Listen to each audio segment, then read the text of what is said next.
आज हम बात करने वाले हैं एक ऐसी किताब की जिसके लिए लेटर में 500 रुपये का चेक तक भेज दिया। हाँ, सही सुना आपने। एक पाठक ने लेखिका को लिखा, कृपया बताइए कृष्णकली बची या नहीं, और साथ में 500 रुपये का चेक भेज दिया ताकि जवाब जल्दी मिल जाए। ऐसा पागलपन, ऐसी बेचैनी किसी काल्पनिक किरदार के लिए। किताब का नाम है कृष्णकली। इसे लिखा है शिवानी जी ने। ये किताब पहली बार किस्तों में छपी, धर्मयुग पत्रिका में, और जब आखिरी किस्त छपने वाली थी उस वक्त टाइम्स ऑफ इंडिया प्रेस में हड़ताल हो गई। पाठक बेचैन हो गए क्योंकि उस आखिरी किस्त में कली की जान कच्ची डोर से बंधी लटक रही थी। ऐसी थी इस किताब की ताकत, ऐसा था इसका जादू। तो आज इस वीडियो में हम करेंगे कृष्णकली का पूरा रिव्यू। लेखिका कौन है, कहानी क्या है, किरदार कैसे हैं, राइटिंग कैसी है, विषय क्या है, और सबसे ज़रूरी, ये किताब आपको रुलाती है या नहीं। तो बने रहिए एकदम अंत तक। पहले जान लेते हैं शिवानी जी के बारे में। इनका असली नाम था गोरा पंत। जन्म 17 अक्टूबर 1923 को राजकोट गुजरात में विजयदशमी के दिन। पढ़ाई हुई शांति निकेतन में। माता पिता दोनों विद्वान थे, संगीत और साहित्य से जुड़े हुए थे। सिर्फ 12 साल की उम्र में इनकी पहली कहानी प्रकाशित हुई। अधिकतर इनकी रचनाएं नारी प्रधान रहीं।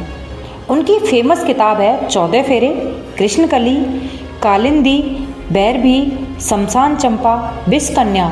और एक बात ये भी ज़रूरी है, शिवानी जी कुमाऊं क्षेत्र से बेहद प्रेम करती थी।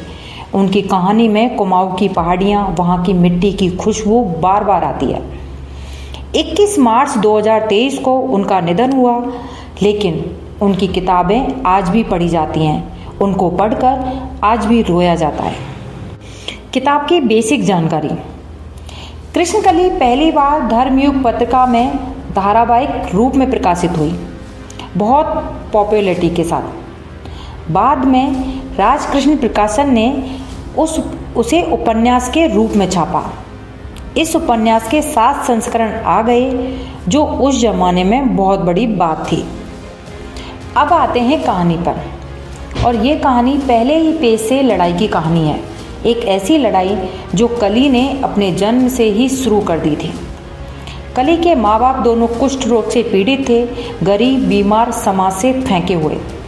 उनका रिश्ता समाज की नज़र में अवैध था, और जब इस रिश्ते में एक बच्ची पैदा होती है तो उसकी अपनी माँ उस गहरी निराशा में, उस हताशा में उसे मार देने की कोशिश करती है।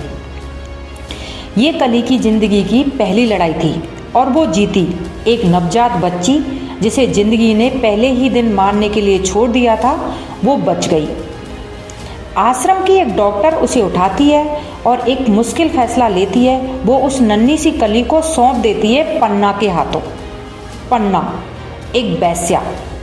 यहाँ से शुरू होता है कली का असली संघर्ष। पन्ना एक ऐसी औरत जिसने खुद अपनी ज़िंदगी में बहुत कुछ झेला है। समाज की नज़र में वो गिरी हुई है, लेकिन जब वो कली को गोद में लेती है तो उसके मन में एक बहुत बड़ा फैसला बनता है। वो कली को अपनाती है और सोचती है कि मैं कली को अपने जैसा नहीं बनने दूंगी। ये पन्ना का सबसे बड़ा संघर्ष। एक ऐसी औरत जिसके पास खुद बहुत कुछ कम विकल्प हैं, वो अपनी पाली हुई बेटी के लिए एक बेहद रास्ता चुनती है। वो कली को दूर एक बोर्डिंग स्कूल में पढ़ने के लिए भेज देती है, ताकि कली उस दुनिया से दूर रह सके जिसमें पन्ना खुद रहती है। सोचिए, एक माँ, चाहे जन्म से ना हो, जो खुद उस अंधेरे में जी रही है, वो अपनी बेटी को उस अंधेरे से बचाने के लिए उसे दूर भेज देती है। यही सच्चा त्याग है, और शिवानी जी ने इस मूवमेंट को बड़ी संवेदनशीलता से लिखा है। लेकिन कली के लिए ये भी एक तरह का अकेलापन था।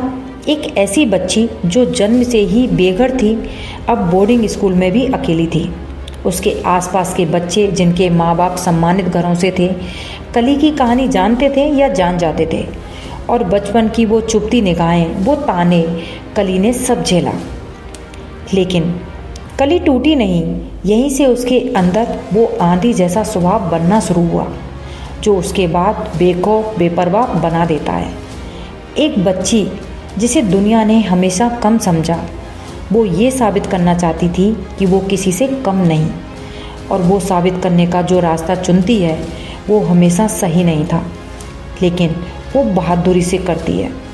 जैसे जैसे कली बड़ी होती है उसकी असली लड़ाई शुरू होती है, पहचान की लड़ाई। कली के पास कोई सम्मानित पहचान नहीं थी, उसके पास कोई पिता का नाम नहीं था जिसे वो गर्व से बता सके, उसके पास कोई साफ सुथरा फैमिली बैकग्राउंड नहीं था। हर जगह, स्कूल में, समाज में उसे अपनी पहचान छुपानी पड़ी या उसका सामना करना पड़ा। और इन सब के बीच कली में एक असाधारण सुंदरता थी, ऐसी सुंदरता जो लोगों को मोहित कर देती थी। लेकिन यहाँ कली के सामने एक नई चुनौती आती है। जब आप बेहद सुंदर होते हो और आपका कोई सुरक्षा कवच नहीं होता, कोई पिता, कोई परिवार ना हो, तो वो सुंदरता एक ताकत के साथ साथ एक खतरा भी बन जाती है। हर कोई आपकी तरफ खिंचता है, लेकिन सही इरादों से नहीं। कली ने इस खतरे से लड़ने का अपना तरीका निकाल लिया। वो बेखौफ हो गई। उसने समाज की नैतिकता को मानने से इनकार कर दिया। वो जानती थी समाज ने उसे पहले ही गिरी हुई मान लिया था उसके जन्म की वजह से। तो उसने सोचा, अगर समाज की नज़र में मैं वैसे ही गलत हूँ तो मैं अपनी शर्तों पर जीऊँगी। यहीं पर कली कुछ ऐसा करती है जो सबसे ज़्यादा गलत है। ट्रेन में किसी के जेवर चुराती है और उस पर छेड़छाड़ का झूठा आरोप लगाती है। ये उसके चरित्र का सबसे डार्क हिस्सा है। लेकिन शिवानी जी उसे जज नहीं करती, वो बस दिखाती हैं कि कैसे एक बच्ची जिसे जीवन ने कभी सुरक्षित महसूस नहीं कराया, वो जीवन से अपने हक खुद छीनना सीख जाती है, चाहे वो तरीका गलत ही क्यों ना हो। यही कली की सबसे बड़ी ट्रेजेडी है। उसका संघर्ष उसे मजबूत भी बनाता है और उसे नैतिक रूप से भटका भी देता है। दोनों एक साथ उसे असली इंसान बनाते हैं, कोई परफेक्ट हीरोइन नहीं। और फिर कली की ज़िंदगी में आता है प्रेम, एक ऐसा प्रेम जो उसकी सबसे बड़ी ताकत और सबसे बड़ी कमजोरी और सबसे बड़ी लड़ाई बन जाता है। यहाँ तक कली ने हर लड़ाई बाहर की दुनिया से लड़ी, समाज से, अपनी पहचान से, अपनी गरीबी से। लेकिन प्रेम में उसे ये लड़ाई खुद से लड़नी पड़ी। कली अपने प्रेमी से इतना गहरा प्यार करती थी, लेकिन यहाँ भी वही दीवार है जो उसकी पूरी ज़िंदगी में रही। उसका पास्ट, उसकी पहचान, समाज की नज़रें। वो प्रेमी जिसे वो चाहती थी वो उसे पूरी तरह नहीं अपना पाई, क्योंकि दुनिया बीच में आ जाती, हमेशा की तरह। और यहाँ कली एक नई तरह की लड़ाई लड़ती है, अपने अंदर के उस डर से कि शायद वो कभी पूरी तरह से प्यार को पाने की हकदार नहीं है। ये असुरक्षा जो उसके बचपन से, उसके जन्म की कहानी से जुड़ी है, वो हर रिश्ते में उसका पीछा करती है। कली अपने प्रेमी को बचाने के लिए, अपने प्रेम को बचाने के लिए हर हद पार करती है। वो लड़ती है, गिरती है, फिर उठती है। उसकी ये लड़ाई किसी समाज से नहीं, किसी दुश्मन से नहीं, खुद की अपनी नियति से है। और अंत में वो हार जाती है। कली की आंखें हमेशा के लिए बंद हो जाती हैं। एक लड़की जिसने अपने जन्म के पहले दिन से लेकर अपनी आखिरी सांस तक हर पल लड़ा, वो आखिरकार इस ज़िंदगी से चली जाती है। लेकिन और यही इस किताब की सबसे गहरी बात है, उस मौत में भी हार नहीं है। यानी कली की लड़ाई उसकी मृत्यु के बाद भी ख़त्म नहीं होती। उसकी आत्मा भी उस प्रेम की तलाश में भटकती रहती है। ये उसकी आखिरी और सबसे मार्मिक लड़ाई है, मुक्ति की लड़ाई। अब बात करते हैं किरदार पर। कृष्णकली ये किताब की सबसे जटिल और सबसे मन में बसी रहने वाली नायिका है। वो पीड़ित पैदा हुई एक माँ जिसे उसने जन्म लेते ही मारने की कोशिश की, एक समाज जिसने उसे शुरू से ही ठुकराया। लेकिन वो विक्टिम बनकर नहीं रहती, वो अपनी ज़िंदगी को चाहे गलत तरीके से ही सही अपने हाथों में लेती है। शिवानी जी ने कली को नैतिक निर्णय से परे रखकर लिखा है। वो उसे ना पूरी तरह नायिका बना पाती हैं, ना पूरी तरह खलनायिका। वो उसे इंसान बनाती हैं, पूरी तरह इंसान, अपनी सारी कमजोरियों और सारी सुंदरता के साथ। कली की सबसे बड़ी ट्रेजेडी ये थी कि उसे कभी एक स्थिर सुरक्षित पहचान नहीं मिली और उस अस्थिरता में वो प्रेम और को अपनी एकमात्र सच्चाई मान लेती है और जब वो प्रेम भी पूरी तरह उसे नहीं मिल पाता तो वो टूट जाती है। पन्ना वो एक बेहद कोमल किरदार है। समाज की नज़र में वो गिरी हुई औरत है, लेकिन उसके अंदर वो ममता है जो किसी सम्मानित माँ में नहीं मिल सकती। पन्ना के जरिए शिवानी जी एक बड़ा सवाल पूछती हैं, चरित्र का सही पैमाना ये क्या होना चाहिए, समाज का दर्जा या किसी इंसान का दिल। अब बात करते हैं विषय पर। ये किताब किस विषय पर है? पहला विषय है समाज की दोहरी नैतिकता। कली का जन्म ही एक पाप माना गया, सिर्फ इसलिए कि वो एक अविवाहित बीमार जोड़े से पैदा हुई थी। समाज ने उसके जन्म से पहले ही उसे निर्णय कर दिया। ये थीम आज भी प्रासंगिक है कि हम बच्चों को उनके परिवार की परिस्थितियों के आधार पर कैसे जज करते हैं। दूसरा विषय है वेश्या के प्रति समाज का नज़रिया। शिवानी जी ने पन्ना के जरिए एक बहुत निडर स्टेटमेंट दिया कि वेश्या जन्मजात नहीं होती, हालात उन्हें बनाते हैं और ये भी एक गिरी हुई औरत के अंदर भी सबसे शुद्ध ममता हो सकती है।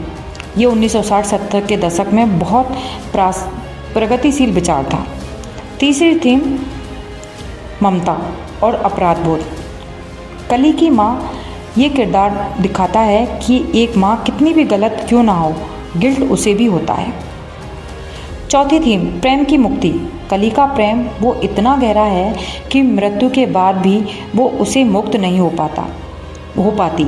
ये थीम हिंदू दर्शन से जुड़ा है, जहाँ अपूर्ण इच्छाएं आत्मा को भटकाती रहती हैं। शिवानी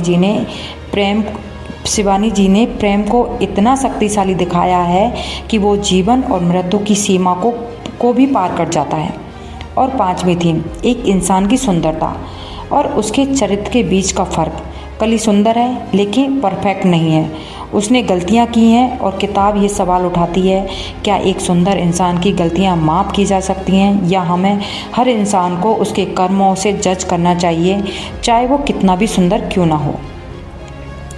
एक बात जो ज़रूर कहनी चाहिए, शिवानी जी की नायिका कली, अहिल्या, 14 फेरे से, कालिंदी, चंपा, शमशान चंपा से, इन सब में एक कॉमन साझा सूत्र है। ये सब स्ट्रॉन्ग वुमेन हैं, जटिल हैं, जो समाज के बनाए नियमों के खिलाफ लड़ी। ये परफेक्ट हीरोइन नहीं है, ये असली औरत हैं, अधूरी पहलुओं के साथ जीती हैं। शिवानी जी ने अपने 1960-70 के दशक में एक ऐसी फीमेल नायिका लिखने की हिम्मत की जो अच्छी और बुरी की श्रेणियों से परे थी और इसलिए उनकी हीरोइन आज भी पाठकों के दिल में रहती हैं, क्योंकि वो असली लगती हैं, बनावटी नहीं।